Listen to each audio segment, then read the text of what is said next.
Hey everybody, this is this week's presentation on sections 3.3 and 3.4, Sampling Design and Ethics. So our first topic is going to be about populations and samples.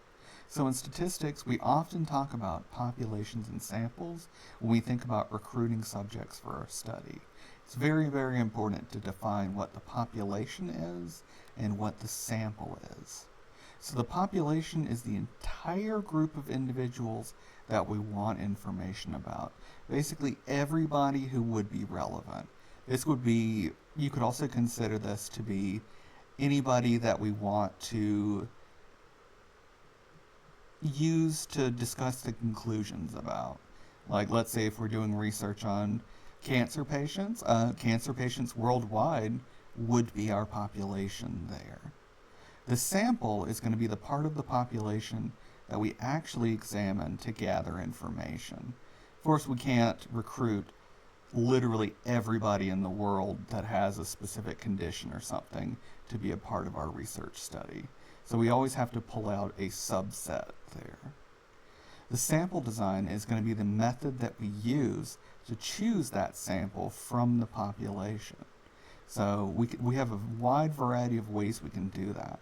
We're only going to be talking about 3, but trust me, there's a lot. So let me give you an example before I start.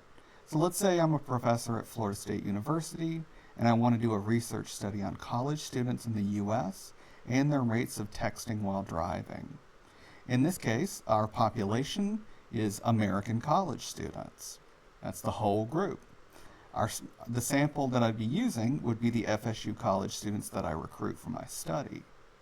The sample design would be a voluntary response sample of people who see posters we put on around campus and call us up. Well, I use the phrase voluntary response sample. Let me talk about what a voluntary response sample is. So, a voluntary response sample. Basically, we're recruiting people who choose to participate in the study. It's pretty common in research and outside of research. You know, you put up posters, and, you know, people call you up and you're like, hey, okay, you want to participate? Cool, let's do that. You can also think about like polls on the internet, and we're going to talk about a really famous poll on the internet in just a minute about the problems with voluntary response samples. But of course the pros, it's cheap and easy. All you have to do is put up a couple posters. You don't have to fiddle with randomization or anything like that. You're done. The cons, yeah, there's kind of a lot of cons here. The big part is it's mostly coming from the fact that the participants must approach you instead of the other way around.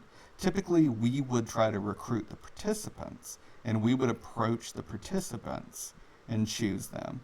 But in this case, the only participants we're getting are the ones that are approaching us. So first one, obviously, no randomization here. We get who we get. And people might be approaching us based on specific motives. If they're interested in the study, well, why? Is that going to be a form of bias there? If they're just interested in money, are they going to take the study seriously? Things like that. Especially this is true when it comes to like polls and stuff like that. You're likely going to get a lot more extreme responses than you would normally. Because the whole thing is, the only people that are participating in something like a poll or something like that are people that are strongly opinionated. If you're somewhere in the middle, you're not really focused on one way or the other here. So, let's talk about a poll. So this is a famous poll from 2022. Elon Musk decided to put on Twitter, should I step down as head of Twitter? I will abide by the results of this poll. After 17.5 million votes, 57.5% voted yes, and he in fact did step down as head of Twitter and appointed someone else based on a Twitter poll. So, what are the problems there, other than basing your entire business strategy on 17.5 million people on Twitter? First off, only people who have an account can participate. It's not necessarily as relevant here, but if Twitter was a publicly traded company, well, Maybe there were people who held shares in Twitter that would want to make these decisions, but maybe they didn't have a Twitter. It's a little less relevant here, but you're leaving out a bunch of people. It took place, you can see, is the 19th of December. That's, a time when usually people are pretty busy. So it took place over a very short period during the winter season. Only people who had strong opinions one way or the other participated. If you're not really that hyped or anything like that, then yeah, you're just not going to participate. And then also, if you don't follow him on Twitter, you didn't see this. So again, boosting the rates of strong opinions, since likely only like Elon stans and people who absolutely despised him participated. There's a long history of just trolls, especially on things like online polls. There's, the famous stories of like someone buying a ship, an organization buying a ship and saying, hey, we want to rename it. And then a bunch of guys from like the random boards on the internet, vote, and now the name of the ship is Bodie McBoatface, things like that. So it really goes to show kind of the problem with voluntary response samples. So the next one, or the next category I should say, is probability sampling. So obviously convenience sampling, which voluntary response is a form of convenience sampling, it doesn't really work on reliable probability and chance. It kind of just works on vibes. But the rest of these sampling methods do. Basically, using chance to select the sample is the main essential principle of statistical sampling. We'll talk about two major types of probability sampling here, but there's a lot more than that. There's so many complicated ways to sample participants. The first one is good old SRS, the simple random sample. In the simple random sample, individuals are chosen from a subset of the population in such a way that every individual, regardless of their characteristics, has an equal chance to be studied. Why does it say a subset of the population? Well, obviously we can't include the entire population as our possible subject pool. So oftentimes this is a matter of convenience, right? If we're doing a research study at Florida State University, we're going to do a simple random sample of students at Florida State University. We're not going to just do a simple random sample of every college student ever, that's on every school in the U.S. Ideally, random selection will reduce or eliminate bias. Oftentimes, people are selected either because of characteristics that they have, or maybe characteristics that the researcher is looking for subconsciously, and then that injects bias. In this idea, random selection will decrease that. When it comes to simple random sample, there's a lot of complicated ways of doing it, but typically the most basic version, put a bunch of names into a hat, pull them out one at a time. A lot of political polling often uses this as well. They'll have a system that'll choose a random telephone number.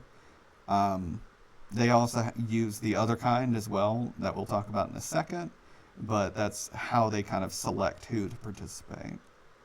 You can also simple random sample data once it's already been collected. Researchers will put data on an Excel document, and you can have Excel choose random little data points and randomly select and running an analysis on it.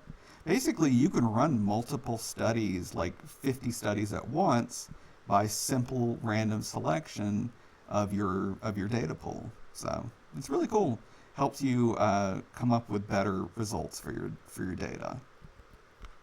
There's also what's called stratified sampling. So it sounds complicated, but it's a little bit easier to explain once we get an example.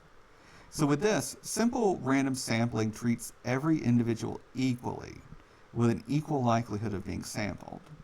Stratified sampling doesn't, because the whole point of stratified sampling is that it's designed to highlight differences among groups. It's designed to take groups apart. Typically, if you're doing research over a wider area or a larger population, or if you want to capture important groups, then you'll be doing that. So what you do is you could choose your groups in advance by some category, whether it be race, religion, area that you live in, something like that. You divide your population by category into those strata. You put all the people that live in urban areas in one group, all the people that live in rural areas in the other group, all the people that live in the burbs in the third group, and then you do a simple random sample in each strata, and you combine them. If you remember from the last lecture, block design, it's really similar to block design. So why use it? Well, it allows you to call out or weigh different categories differently, either because you're studying the differences between categories or you want to ensure proportionality. Let's say, for instance, if I'm doing research on racial opinions on cigarettes, and I'm living in an area that is disproportionately white, I would be able to ensure proportionality by ensuring that, let's say, the national rate of non-white people, I can make sure that I hit that national rate with the data that I have right now. Or a bigger example, let's say I want to ask people their opinion on marijuana legalization. And let's say I want to look at how people's opinions vary by highest educational attainment. Highest educational attainment is basically like the highest degree you get. If you got a bachelor's degree, you got a bachelor's. If you got a bachelor's and a master's, you count as having a master's. So if I did a simple random sample, I would be limited by random chance. The nice thing about stratified sampling is that I can control it. So let's see. Our population here is American adults. The sample is people who fill out my survey online. And I want to choose 100 participants from the 1,000 people who have participated and stratify the data by highest educational attainment. So you look up the data and you find out that 9% of Americans don't have a high school diploma. 29% of Americans only have a high school diploma. 27% have some college or a 2-year degree. 22% have a bachelor's, 10% have a master's, and 3% have a doctorate. So what I can do is take my data, split it up by educational attainment, randomly select, the proportional groups. There's 9% of Americans that don't have a high school diploma, so I'll randomly select 9 people from the group that don't have a high school diploma and use them, simple random sample them, choose 9. I take my data of 1,000 people and I simple random sample the people who only have a high school diploma and pick out 29. Same thing for associates, same thing for bachelors.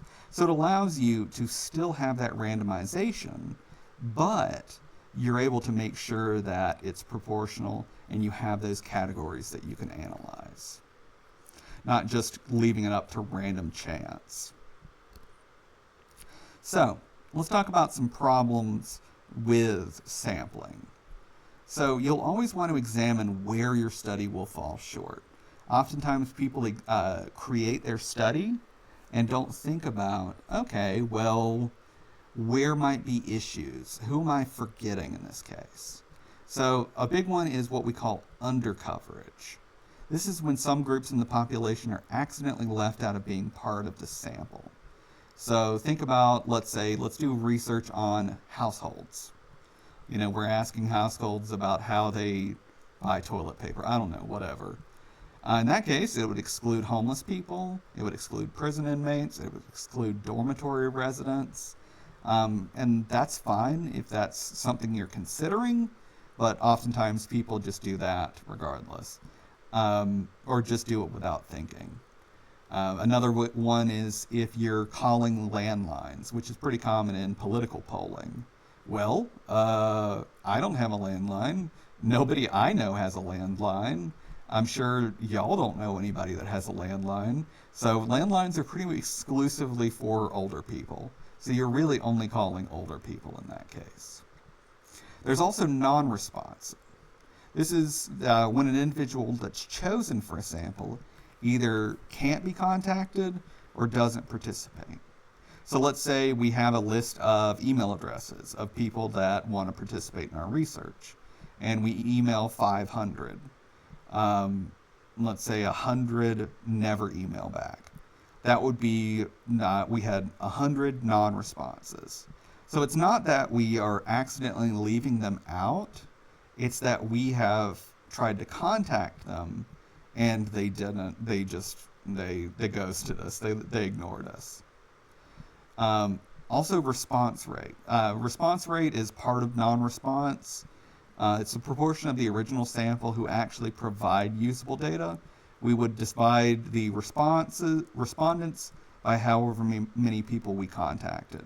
So like what I just gave, if we had a sample size of 500 and out of that group that we contacted, 100 didn't participate, well, we had a response rate of 400 over 500, so 4/5 or 80%. Not response rate is and should be reported by basically all researchers. So, all right. So that was pretty much it for sample design. Now we're moving on to ethics. We'll warn you, I used to talk about ethics in an old job, so I might have little stories for this, but I will try to keep that to the minimum. So, ethics in research. Any researcher has to get an institutional review board or IRB approval in advance before they do their research. The point of the IRB is to kind of do the ethics portion, to do the ethical review. Also, people who participate in the study need to give what's called informed consent before the data is collected. And then lastly, all the data must be kept confidential. So we're going to break down each one of those points in turn. First, the institutional review board. So the purpose of the IRB isn't to give you advice on how to do your research right, but how to do it ethically. They're not going to be like, hey, that's probably not the best way to gather your data. You should probably consider another sampling strategy. No, they'll never say anything like that. Basically, they're trying to make sure that you're protecting your participants in research. They review the study plan, your informed consent documents, any questionnaires, any other study info. If the research involves more than what's called minimal risk, there's a more in-depth investigation of the research. Basically, minimal risk is like more than the risk you would face in everyday life. So in that case, you would have additional review there. Next, informed consent. So any subjects or participants need to be informed in advance about the study and any risks of harm it might cause. And harm isn't just like physical, even surveys can cause harm. Research might cause physical harm, obviously like side effects from a drug, if you inflict pain on somebody by maybe getting their blood or something like that, or even psychological harm, asking questions about sensitive topics.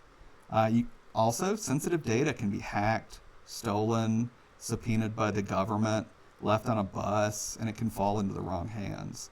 I've seen just about anything. I've seen people get hacked. I've seen people leave data in a public location. I've seen back in the day there was court cases about the government trying to get data from researchers to use for prosecuting crimes. So it's just about everything. And then of course there's the side thing of there always needing to be a balance when giving informed consent. You always want to inform people about all their risks and all their rights, but you don't also want to make it feel like a terms and conditions document that you never read, and it's like 500 pages. Yeah, so it needs to be actually readable to the common person. And then also considering special populations as well. The first one are people who might not be able to give consent. So we call this capacity to give consent. So children, obviously children cannot give informed consent. They're not old enough. You can also have people who are severely mentally ill, who have a cognitive disability, or even people who are temporarily incapacitated due to severe pain, shock, anything like that. And then also populations where coercion might be an issue. So coercion being people not giving good informed consent because they feel pressured to participate in the research. A big one is prisoners, right? prisoners often don't have the right to say no to a lot of things. So doing research with prisoners is very, very strict, and you have to make sure that, they're informed the entire way that they can say no at any time, and it will not affect anything about their prison sentence. Even employees at work, or students, right? If you have a teacher or if you have an employer who's like, I'm doing a research study, do you fully kind of feel okay with saying no in that case? Maybe, maybe not. So, next, confidentiality. So this was always the spiel I gave whenever I talked about this stuff, is there's a difference between privacy and confidentiality in research. We always said privacy is what you do with the people, confidentiality is what you do with the data. So privacy is making sure that when you collect data, when you're doing, let's say, interviews or things like that, you're doing it in a private way so that other people aren't hearing what you're doing. But confidentiality is what you do with that data once it's been collected. It's important to remember that confidentiality is not the same thing as anonymity. Most studies aren't anonymous, and that's totally fine.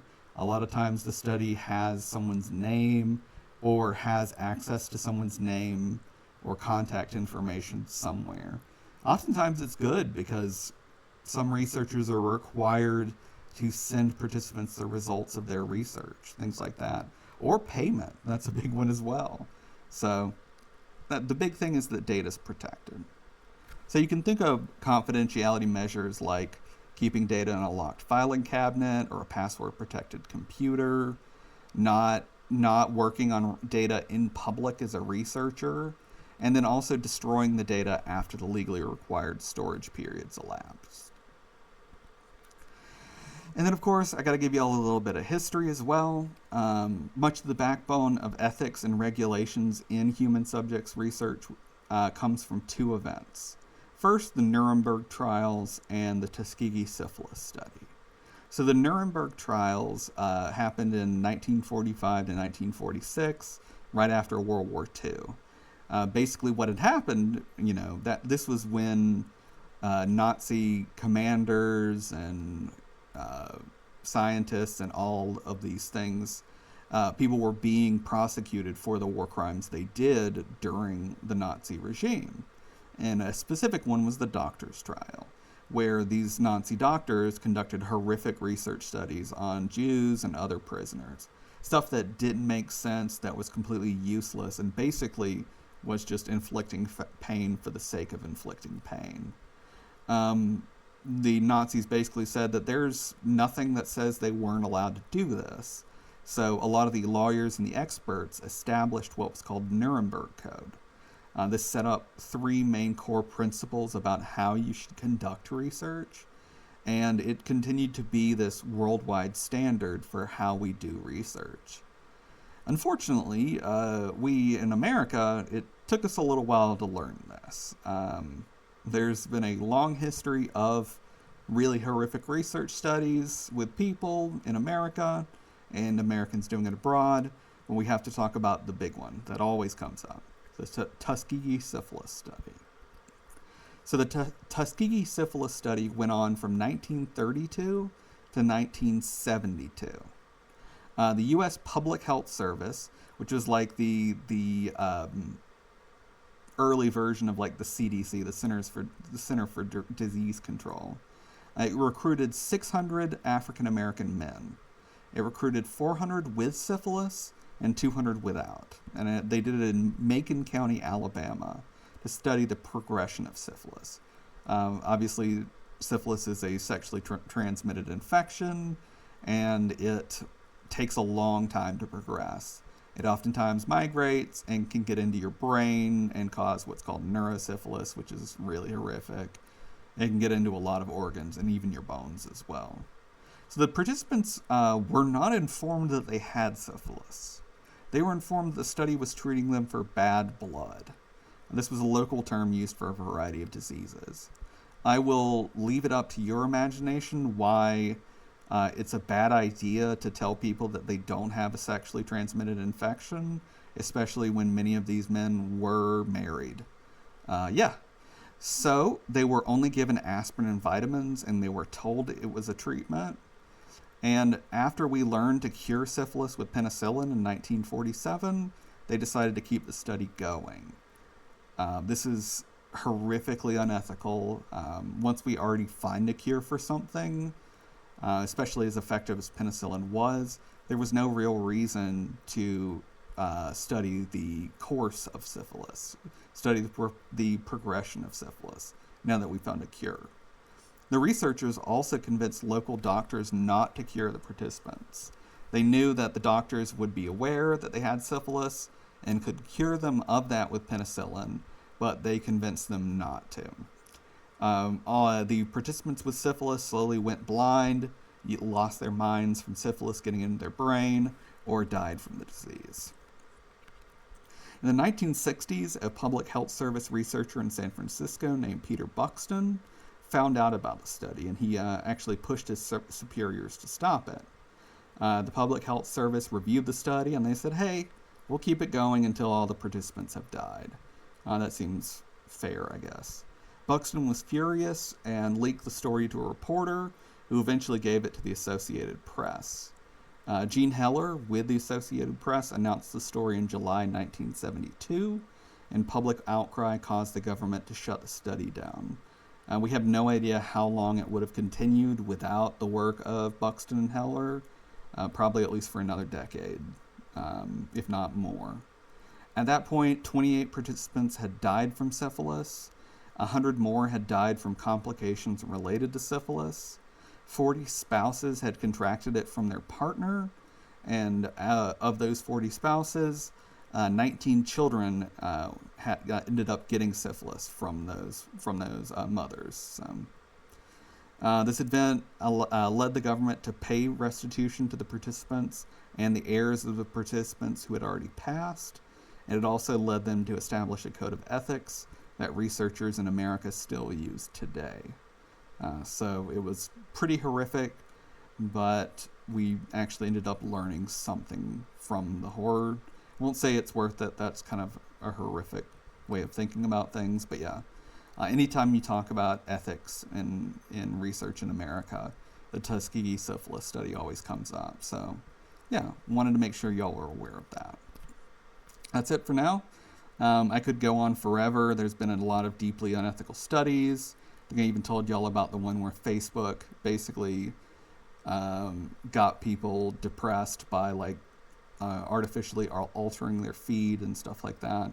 That's the big one, though. Just a little bit of housekeeping. The quiz is going to be available until Saturday night. I haven't been feeling well, so I'm kind of getting this up late. I wanted to make sure y'all still had the full 5 days. So yeah. Otherwise, have a great week.